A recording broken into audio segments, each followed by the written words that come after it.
Assalamualaikum warahmatullahi wabarakatuh. Banyak sekali pertanyaan jamaah, Ustadz kasih kami channel untuk kajian anak-anak muda. Karena saya tersinggung juga, berarti saya ini tak cocok lagi untuk anak muda. Alhamdulillah, di antara anak muda berasal dari Aceh, luar biasa. Channelnya Maulizul Akbar Nak. Sekali lagi, Maulizul Akbar Nak. Tonton, subscribe, like, share, komen. Assalamualaikum warahmatullahi wabarakatuh. Alhamdulillahil wahidil ahad, lam yalid wa lam yulad wa lam yakul lahu kufuwan ahad. Asyhadu an la ilaha illallah wahdahu la syarika lah wa asyhadu anna Muhammadan 'abduhu wa rasuluhul karim. Allahumma shalli wa sallim ala nabiyyina al-Mustafa Muhammadin wa ala alihi wa ashabihi ajma'in. أما بعد رب اشرح لي صدري ويسر لي أمري واحلل عقدة من لساني يفقهوا قولي. Segala puji bagi Allah, kemudian salawat dan salam kepada Rasulullah, pada keluarga dan seluruh sahabat-sahabatnya. Bapak Ibu jamaah salat subuh yang Allah muliakan, insyaallah kita lanjutkan pelajaran kita tentang tanda-tanda dunia akan berakhir dan berganti dengan dimensi akhirat.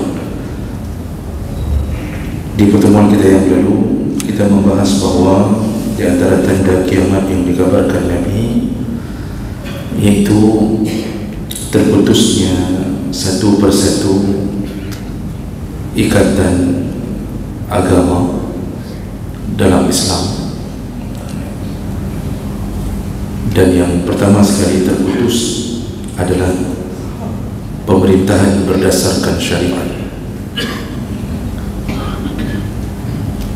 dan itu bermula dari kepemimpinan yang berubah dari sistem khilafah menjadi monarki atau kerajaan dari Bani Umayyah. Dan Nabi sudah mengatakan bahawa nanti apa yang dibangun oleh Nabi itu terputus dengan perubahan sistem pemerintahan. Kemudian nanti di tengah-tengahnya, kata Rasulullah dalam hadis yang berbeda, akan terputus perasaan cinta dan benci karena Allah Subhanahu wa taala. Ini sudah kita jelaskan. Jadi Nabi mengatakan di antara yang nanti akan hilang, yang seharusnya kita sesama mukmin mencintai karena Allah, juga membenci karena Allah. Jadi bukan karena dorongan kefanatikan terhadap kelompok kita, bukan karena kita berasal dari satu organisasi lalu kita benci kepada organisasi yang lain, tapi itu terjadi. Kalau itu sudah terjadi, maka kiamat tidak akan lama lagi. Dan kita rasakanlah sekeliling kita bagaimana kebencian yang berkobar-kobar terhadap sesama mukmin yang kadang-kadang tidak seide atau tidak sepandangan, bahkan dalam urusan-urusan khilafiyah. Berarti itu memang tanda yang dikabarkan Nabi SAW. Dan kemudian ikatan yang terakhir terputus, kata Nabi, adalah as-salah. Jadi semenjak dari zaman Bani Umayyah dan beberapa macam ikatan-ikatan agama terputus satu persatu, tapi orang tetap salat. Masih ada terus yang salat. Nanti di ujung zaman ketika kiamat akan segera datang, maka disitulah salat menjadi tonggak terakhir yang bisa bertahan, dan dia hilang sebelum kiamat terjadi. Sekarang sudah mulai tanda mendekati orang meninggalkan salat. Bahkan orang hari ini meninggalkan salat bukan satu dua orang, bahkan berkelompok-kelompok. Allah sebutkan dalam surat Maryam, فَخَلَفَ مِنْ بَعْدِهِمْ خَلْفٌ أَضَاعُوا الصَّلَاةَ وَاتَّبَعُوا الشَّهَوَاتِ فَسَوْفَ يَلْقَوْنَ غَيًّا.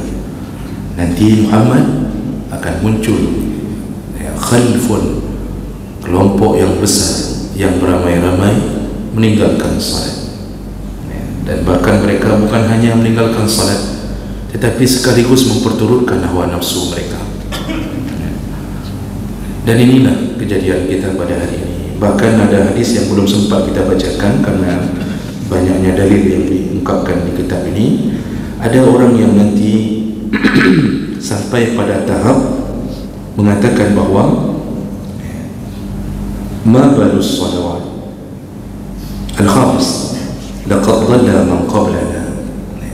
Jadi ada yang sampai dia meninggalkan salat, lalu dia mulai mengatakan kepada orang yang salat, itu apa salat? Yang salat saja belum tentu baik. Untuk apa salat? Sudah cukup banyak orang-orang yang meninggal sebelum kita dalam keadaan salat, belum tentu selamat. Jadi dia sudah mulai memakai pemahaman liberal yang tidak lagi mempedulikan tentang pentingnya salat. Padahal dulu Nabi SAW ketika sahabat melaporkan ada seseorang yang salat tapi masih mencuri, dia salat tapi masih mencuri, dilaporkan ke Nabi SAW. Rasulullah mengatakan, nasihatilah dia untuk tetap salat walaupun dia mencuri. Nanti salatnya lah yang akan menghentikan pencuriannya. Begitu kata Nabi SAW. Begitu pentingnya salat walaupun sedang bermaksiat. Kalau tak mampu menghentikan maksiat, jangan hentikan salat. Karena kalau salat sudah berhenti, maka tidak ada lagi yang bisa mencegah kemaksiatan itu. Jadi jemaah melakukan Allah, itu menjadi tanda-tanda terputusnya satu persatu ikatan Islam, dan kita sedang berada di dalam lingkaran dan jebakan itu. Baik, kita lanjutkan berikutnya. Tanda kiamat yang dikabarkan Nabi yaitu al-i'tidal fi at-tahur wad-du'a.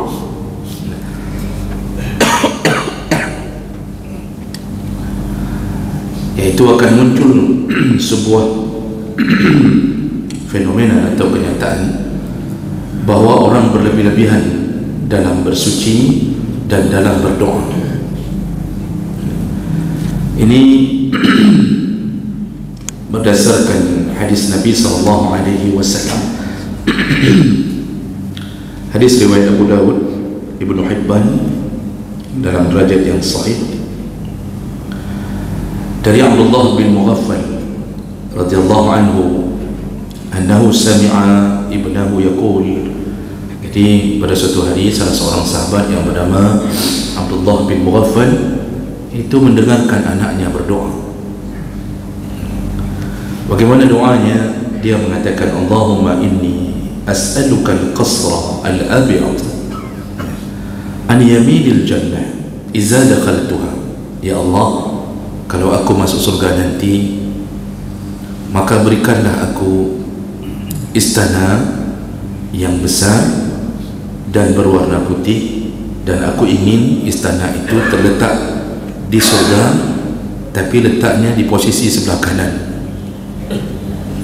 Jadi dia meminta kepada Allah agar memberikannya surga, lalu dia menentukan kalau sudah dalam surga, berikanlah istana yang besar dan berwarna putih, dan aku ingin istana itu letak di posisi sebelah kanan surga. Begitu dalam doanya. Faqal, lalu Abdullah bin Mughaffal berkata, ayya bunayya salillah al-jannah wa ta'awaz bihi minan nar. Wahai anakku, kenapa engkau meminta kepada Allah dengan cara begitu? Cukup mintalah surga, lalu mintalah kepada Allah agar engkau terhindar dari api neraka. Fa inni sami'tu Rasulullah sallallahu alaihi wasallam yaqul. Lalu Abdullah mengatakan kepada anaknya, aku pernah mendengarkan Rasulullah SAW bersabda, innahu sayakunu fi hazihi al-ummah qawmun. Nanti tunggulah, akan muncul di kalangan umatku di akhir zaman, yaitu qaumun ya'taduna fi at-tahur wad-du'a, yaitu orang-orang yang berlebih-lebihan, melampaui batas dalam bersuci dan berdoa. Jadi hadis ini memberi isyarat bahawa salah satu bahagian daripada tanda bahawa dunia ini akan berakhir iaitu perilaku seorang mukmin yang berlebih-lebihan. Dan Nabi memberikan tanda tersebut pada dua ibadah. Yang pertama at-tahur, iaitu pada kondisi bersuci, dalam keadaan ingin bersuci. Nah, bersuci ini kita tahu bisa dilakukan dengan wudu, juga bisa dilakukan dengan mandi besar atau mandi wajib.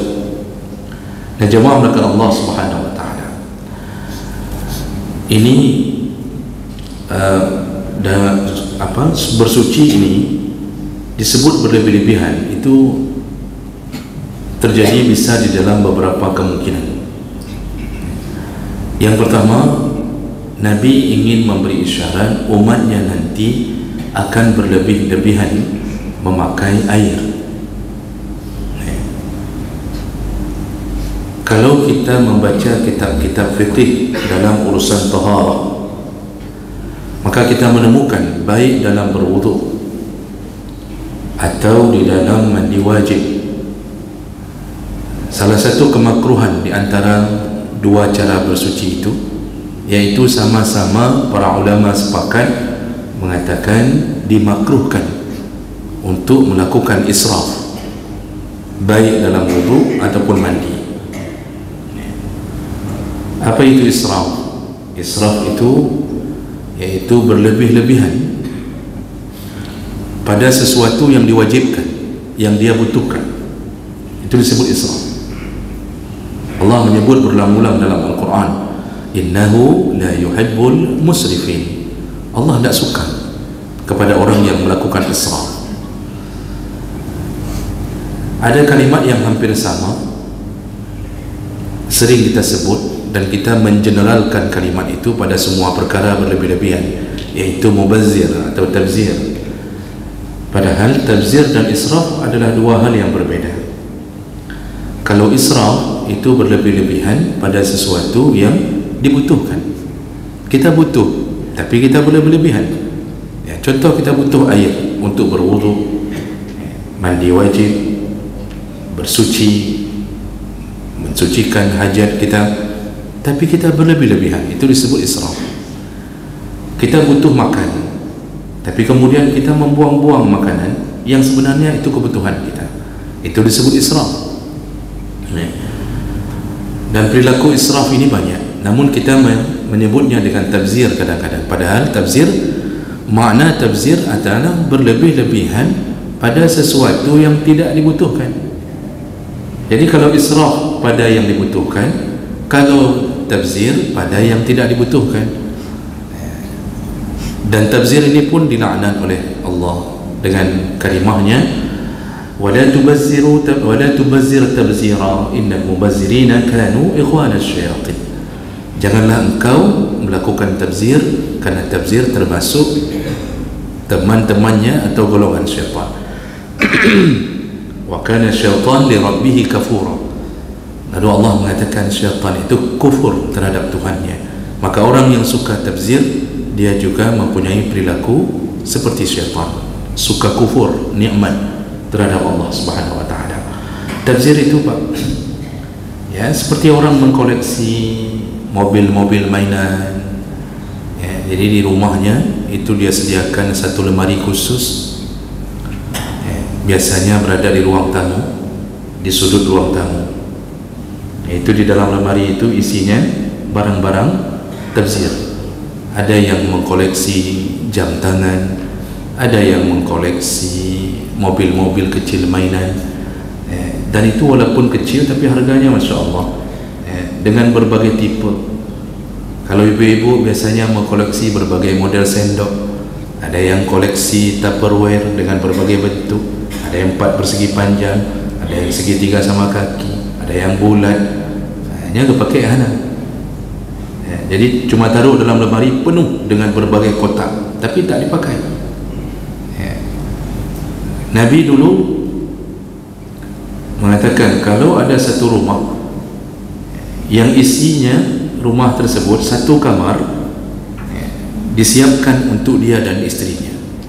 Lalu satu kamar disiapkan, kamar kedua disiapkan untuk anak-anaknya, kamar ketiga dia siapkan untuk tamu-tamu yang datang ke rumahnya. Kalau ada kamar keempat, maka kamar itu kamar syaitan. Saya tidak hafal dengan persis matan hadis, tapi hadis itu sahih mengatakan ada kamar syaitan di dalam rumah kita. Kapan bisa terdapat rumah syaitan? Kalau kita melakukan tabzir, kita menyediakan sesuatu yang tak dibutuhkan. Kalau 4 kamar, satu kamarnya punya syaitan, bagaimana dengan orang yang hari ini bukan 4 kamar tapi rumahnya 4 tingkat? Anak berempat, dia harapkan satu tingkat untuk dia, tingkat kedua anak pertama, tingkat ketiga anak ketiga, dan terus anak keempat, tingkat keempat misalkan. Ternyata anaknya tak ada yang mau tinggal bersamanya. Tinggallah dia dengan istrinya sampai tua, hanya tinggal di lantai bawah. Itu pun sudah terseok-seok menuju ke kamar mandi. Itu sudah dorong-dorongan, istri dorong suami, suami dorong istri, saling cebok-cebokan, tak sanggup pun untuk melangkah. Buat rumah Masya Allah besarnya luar biasa. Maka itulah ruangan-ruangan syaitan. Habis harta, kalau seandainya dia berikan untuk masjid, maka dia mendapatkan pahala jariah mengalir sampai ke alam kubur, maka dibela oleh pahalanya, oleh pahala sedekahnya sampai ke alam akhirat nanti. Tapi dia bangun rumah pribadi, kalaupun dia tinggal di lantai 2, banyak orang tak mampu menurunkan jenazahnya ketika dia mati, bahkan turun pun tak sampai. Ini tinggal di lantai pertama, 2, 3 dan 4 kosong. Lalu dihunilah oleh syaitan, mulailah terdapat gangguan, terdengar suara macam-macam. Ada kadang-kadang suara orang berjalan di lantai 2, ada yang kadang-kadang suara air keran terbuka sendiri padahal tidak terbuka. Begitulah syaitan kalau sudah menguasai rumah. Itu namanya tabzir. Kalau di dalam urusan-urusan yang wajib atau urusan-urusan yang perlu, namanya israf. Jadi tidak semuanya membazir, cuma karena kita lebih mudah menyebut mubazir, ya jangan mubazir ya, kita mengeneralkan semuanya. Nah, jemaah melakukan Allah, jadi berwudu itu sesuatu yang wajib. Membuang-buang air ketika wudu itu adalah kebiasaan umat di akhir zaman. Kalau kita baca hadis, Nabi dulu berwudu benar-benar dilakukan sehemat-hematnya. Bahkan ada riwayat yang menyebutkan Nabi itu berwudu hanya di dalam 1 mud air, di bawah gayung.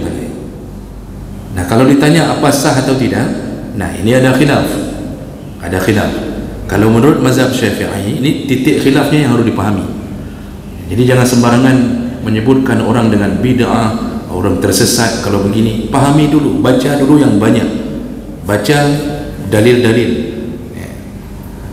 Kenapa bisa terjadi perbedaan pandangan antara sah dan tidaknya berwudu di dalam air 1 gayung? Bapak Ibu, yang menjadi titik masalah adalah berbeda memahami hukum air mustakmal. Semua ulama 4 mazhab itu sepakat mengatakan adanya air mustakmal. Apa itu air mustakmal? Air bekasan, air yang jatuh dari bekasan anggota yang wajib ketika berwudu atau mandi besar atau mandi wajib. Maka air yang jatuh itu jatuh kembali ke dalam tempat penampungannya, itu sepakat mereka mengatakan air itu disebut mustakmal, air bekasan pakai yang wajib. Cuma di mana bedanya? Terjadi perbedaan tentang statusnya. Kalau Hanafi, Maliki dan Hambali, mereka mengatakan bahwa air mustakmal itu statusnya suci dan menyucikan. Jadi mereka mengatakan air mustakmal itu statusnya suci dan menyucikan. Dan mereka bersandar pada beberapa dalil. Ya, di antaranya perbuatan Nabi yang mencelup-celup dalam 1 gayung. Kemudian pernah Nabi mandi wajib setelah Nabi keluar dari tempayan itu, kemudian istrinya pun mandi di air yang sama. Ada beberapa dalil yang tidak mungkin kita bahas di sini terlalu panjang. Kalau mazhab Syafi'i itu juga mazhab Syafi'i berbeda. mazhab Syafi'i mengatakan status air musta'mal suci tetapi tidak menyucikan. Di situ letak titiknya.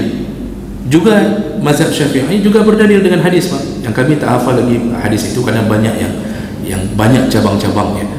Ada hadis juga yang Nabi melarang untuk memakai air bekasan.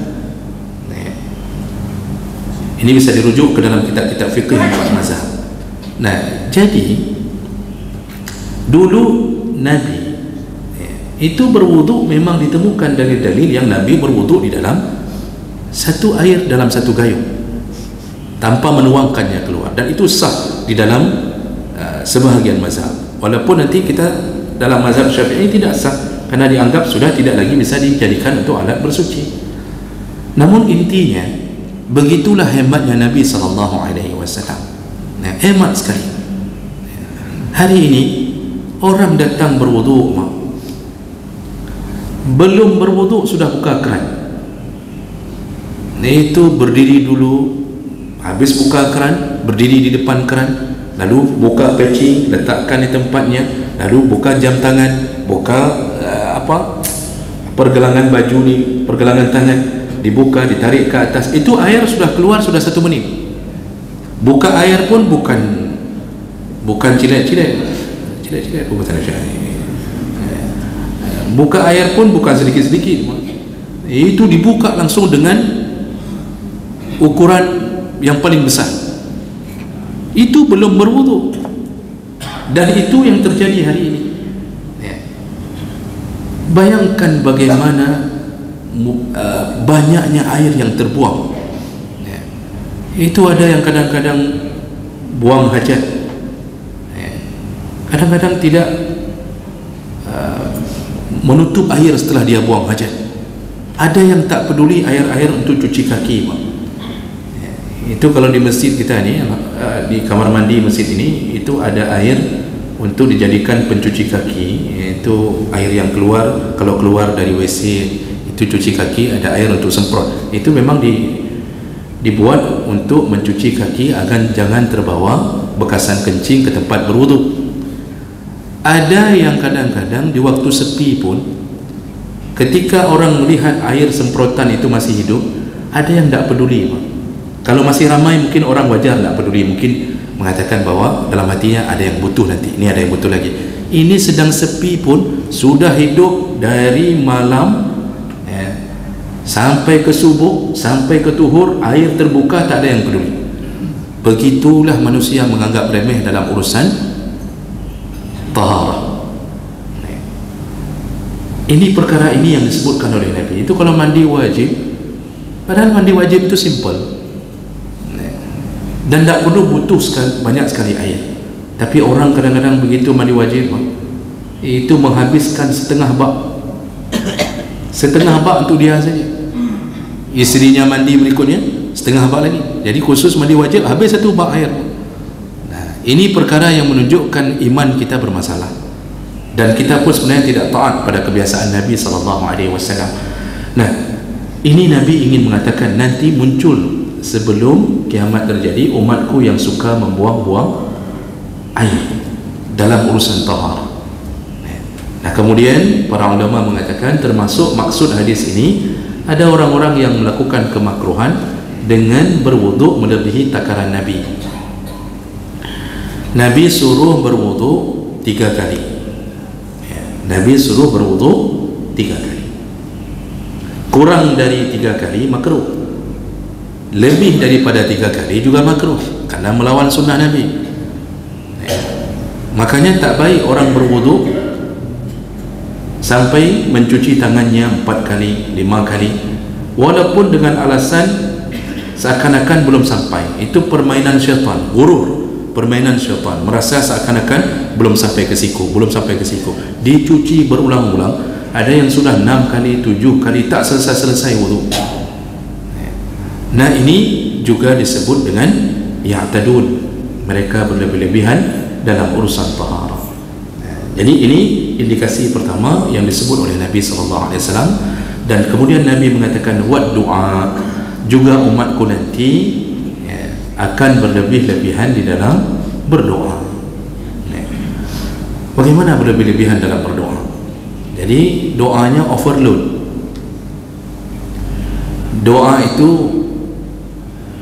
ada adab-adabnya, dan salah satu yang disebut berlebih-lebihan dalam berdoa, seperti contoh yang tadi disebutkan di awal hadis, ada orang yang minta surga dengan menyebutkan spesifik surga.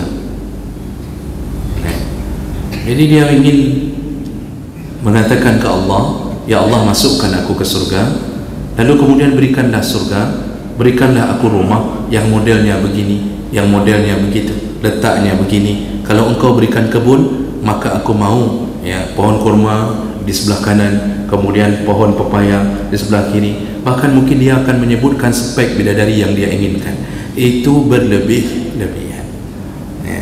Jadi minta doa itu jangan begitu, cukup tegas. Kalau minta surga, cukup katakan surga, tidak perlu buat spesifikasinya, karena surga itu memang sudah indah, dan kita akan mendapatkan sesuatu yang di luar harapan kita, melebihi harapan kita. Kalau minta dijauhkan dari api neraka, tak perlu menyebutkan bongkahan apinya, jangan sampai aku dikejar oleh api yang menyala, tak perlu sebutkan itu. Sebut, minta saja, ya Allah, ajirna minan nar, hindarkan kami dari api neraka. Nah, ini termasuklah yang disebut berlebih-lebihan dalam berdoa, yaitu membuat seperti puisi. Jadi doa itu dijadikan seperti puisi, atau bersajak-sajak dalam berdoa. Jadi kadang-kadang untuk berdoa itu dibuat dulu rangkaian kalimat-kalimat sehingga sudah mirip puisi. Jadi kalau berdoa itu Allah tidak suka. Bapak Ibu, sebagai pengetahuan kita sedikit, doa itu yang paling penting. Di awal puji Allah, karena ada hadis Nabi SAW bahwa doa itu akan terputus, Allah tidak akan mau dengar kalau seseorang belum memuji Allah dan belum bersalawat kepada Nabi. Jadi langkah pertama berdoa itu puji Allah. Sekurang-kurangnya ucapkan Alhamdulillah, sekurang-kurangnya pujilah Allah yang banyak. Allah tidak butuh pujian kita, karena pujian kita juga tak bermanfaat, karena Allah sudah maha tinggi. Tak perlu pujian kita meninggikan Allah, karena Allah maha tinggi. Kalau kita tak puji pun, Allah tak akan rendah dengan kita tidak memujinya. Allah hanya ingin tahu dia tahu diri atau tidak sebagai hamba-Ku. Maka berdoa itu yang paling penting, pertama sekali puji Allah. Setelah itu bersalawat kepada Nabi. Tidak akan diterima doa tanpa salawat kepada Nabi. Sebutkan salawat kepada kekasih Allah yang ada di muka bumi, yaitu Muhammad sallallahu alaihi wasallam. Dan itu salah satu kemuliaan yang disandangkan kepada Nabi kita Muhammad. Tidak akan sampai doa kita di hadapan Allah sampai kita bersalawat kepada Nabi sallallahu alaihi wasallam. Jadi dulu ketika Nabi sedang melakukan tawaf, ada seseorang yang dia berdoa tanpa memuji Allah dan tidak bersalawat ke Nabi. Dia langsung meminta poin yang dia inginkan. Ternyata Nabi kebetulan mendengarnya. Lalu Nabi mengatakan, ista'jalta, kamu itu terlalu tergesa-gesa. Dia ulang oleh Nabi 3 kali, engkau terlalu tergesa-gesa. Jadi orang ini kemudian mengatakan, jadi bagaimana ya Rasulullah? Di situ Nabi mengajarkan, puji dulu Allah, lalu bersalawatlah kepada aku. Nah, setelah itu permintaan nomor 1 itu minta ampunan terhadap diri sendiri dulu, Rabbighfirli dulu, lalu sambung dengan permintaan untuk orang tua, dan itu menjadi bahagian daripada terkabulnya doa, karena ridha Allah fi ridhal walidain. Kita itu kalau pertama sekali menyebut nama orang tua, maka itu ridha orang tua menjadi bahagian daripada ridha Allah kepada kita. Jadi jangan hantam kromo langsung minta ini, minta itu, tapi tidak lagi memulai dengan rentetan yang diminta oleh Allah. Jadi mukadimahnya tidak ada, itu tidak diterima. Bapak Ibu yang Allah muliakan, silakan baca hadis Nabi sallallahu alaihi wasallam. Lalu kemudian doa itu disuruh ilhah, disuruh merengek-rengek, tegas tapi merengek-rengek. Maksud merengek-rengek, minta berulang-ulang. apalagi pada sesuatu yang kita sangat butuhkan. Kalau kita belum diberikan anak oleh Allah, minta berulang-ulang, seperti Nabi Zakaria yang berdoa, seperti Nabi Ibrahim berdoa berulang-ulang, sebut 3 kali, 4 kali, 5 kali, entah berapa kali, berulang-ulang. Apakah Allah akan mengatakan apakah Bapak Ibu akan memikirkan Allah akan mengatakan itu aja kau minta? Enggak. Makin diulang Allah makin suka. Kenapa? Karena Allah tahu, dia tahu siapa Tuhannya, dia tahu kepada siapa dia meminta. Kita dengan manusia yang tak boleh begitu. Kita kalau merengek-rengek manusia, tadahkan tangan, ditraktir berulang-ulang, besok kita ditraktir lagi, lusa ditraktir lagi. Manusia jijik sama kita. Kalau Allah tidak, Allah makin suka. Berarti kita memang tahu diri kepada siapa kita meminta. Kita punya Tuhan, Tuhan Allah yang Maha Kaya. Dengan begitu kita yakin kekayaan Allah, kita yakin kekuasaan Allah, maka disuruh ilham, disuruh mengulang-ulang. Itu Allah senang sekali dalam semua urusan. Kata Rasulullah SAW, kalau engkau minta dalam doa, minta yang tertinggi. Jadi jangan minta yang rendah-rendah. Kata Nabi, kalau engkau minta surga, surga Firdaus, jadi langsung tancap gas ke surga Firdaus. Jangan minta surga-surga yang selain Firdaus. Masalah nanti pemberian Allah yang cocok dengan amal kita terserah. Tapi kalau Allah kabulkan itu permintaan, maka kita akan bersama Nabi SAW. Jadi jangan merasa tidak enak lah, masa langsung minta yang tinggi-tinggi, kan tahu-tahu dirilah. Kamu kan memang solat jamaah, tapi kredit kan tidak habis-habis di bank. Itu tidak begitu, Pak. Dengan Allah berikan kemakbulan doa kita, maka kita akan dihentikan maksiat kita untuk mencapai surga tersebut. Jadi ini perkara yang perlu diperhatikan. Jadi jangan buat bersajak-sajak, berpantun-pantun, yang kita sebutkan, kita sebut sesuatu yang tidak sampai-sampai ke tujuan. Jadi jangan memakai kata-kata tentang perkara-perkara yang orang mendengarnya ni apa yang mau diminta. Mungkin malaikat pun bingung, bukan ada kere nanti. Jangan begitu. Dan yang terakhir, jemaah maka Allah, di antara bab supaya tidak disebut berlebih-lebihan dalam berdoa, maka hendaknya seseorang ketika berdoa hendaknya melakukan semua sunnah-sunnah Nabi, termasuk menghadap ke kiblat. Disunnahkan mengangkat tangan. Sunnah mengangkat tangan dalam berdoa itu bukan perbuatan bid'ah. Yang ada khilafiahnya mengangkat tangan. Yang ada khilaf mengangkat tangan itu ketika khatib Jumaat sedang berdoa di antara 2 rukun al-khutbah. Nah, itu ada khilaf. Ada sebahagian mengatakan kita berdoa angkat tangan, sebahagian tidak. Nanti waktu khatib berdoa di 2 rukun, di rukun kedua, sering kita dengarkan Allahumma ighfirlil muslimin wal muslimat, itu pun khilaf. Sebagian ulama menyunahkan angkat tangan, sebagian yang lain tidak menyunahkan. Kalau Imam Nawawi tidak menyunahkan. Jadi cukup kita mengucapkan amin tanpa perlu mengangkat tangan. Kalau khatib memang tidak ada angkat tangannya. Yang ada petunjuk khatib itu dulu pernah Nabi begini dengan jari telunjuk.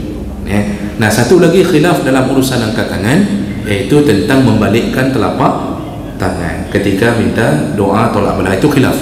Dalam mazhab Syafi'i disunnahkan membalikkan telapak tangan. Tapi di dalam imam-imam yang lain itu tidak sunnah, tetap dengan tapak tangan ini, dengan batin, bukan dengan zahir. Jadi itu khilaf. Selain daripada itu tidak ada khilaf. Kapanpun berdoa sunnah angkat tangan. Jadi jangan sekali mendengarkan ada ceramah mengatakan angkat tangan bid'ah, langsung kita tidak berani angkat tangan lagi, padahal sunnah angkat tangannya. Banyak sekali hadis-hadis yang menyunahkan untuk mengangkat tangan. Jadi jemaah melakukan Allah ini ternyata walaupun bahagian ibadah kita, rupanya kalau berlebih-lebihan menjadi kebiasaan umat di akhir zaman, rupanya menjadi tanda kiamat. Mudah-mudahan kita berjaga-jaga dalam urusan bersuci dengan tidak membuang-buang air, dan juga berjaga-jaga dalam doa agar kita tak berlebih-lebihan dalam berdoa. Mudah-mudahan bermanfaat. Subhanakallahumma bihamdik, asyhadu an la ilaha illa anta, astaghfiruka wa atubu ilaik. Wassalamualaikum warahmatullahi wabarakatuh.